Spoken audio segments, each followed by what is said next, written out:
தூத்துக்குடி மாவட்டம் கொளத்தூர் அருகே வேடரத்தம் பள்ளி மாணவி கொலை வழக்கில் கைது செய்யப்பட்ட தர்ம முனீஸ்வரனுக்கு இரட்டை ஆயுள் தண்டனை விதித்து தூத்துக்குடி போக்சோ நீதிமன்றம் தீர்ப்பு வழங்கியுள்ளது. தீர்ப்புக்கு முன்னதாக தர்ம முனீஸ்வரிடம் நீதிபதி உங்களை சார்ந்து உங்கள் குடும்பத்தில் யாரும் உள்ளனரா என்று கேட்டார்.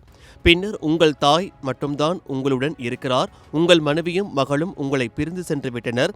ஏற்கனவே ஒரு பெண்ணை பாலியல் பலாத்காரம் செய்து கொலை செய்து அந்த வழக்கில் இரட்டை ஆயுள் தண்டனை பெற்று ஜாமீனில் வெளியே வந்த நிலையில் நீங்கள் செய்துள்ள இந்த சம்பவம் கொடூரமானது.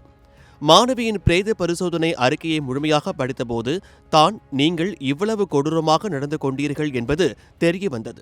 உங்கள் மகள் போன்ற ஒரு குழந்தையை இது போன்ற கொடூரமான செயலில் ஈடுபட்ட போது உங்கள் மகளின் நினைவு வரவில்லையா? அந்த குழந்தையை பாதுகாக்க வேண்டும் என தோன்றவில்லையா? இந்த கொடூர செயலுக்கு உங்களுக்கு ஆயுள் தண்டனை கொடுத்தால் அது சரியாகாது.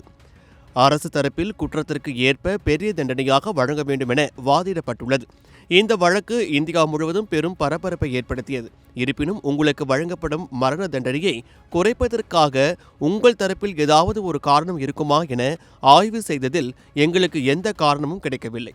உங்களுக்கு விதிக்கப்படும் இந்த தண்டனை பெண் குழந்தைகள், பெண்களுக்கு எதிராக நடக்கும் பாலியல் வன்முறைகளுக்கு ஒரு பாடமாக இருக்கும் என்று குறிப்பிட்டு இரட்டை தூக்கு தண்டனையை அறிவித்தார்.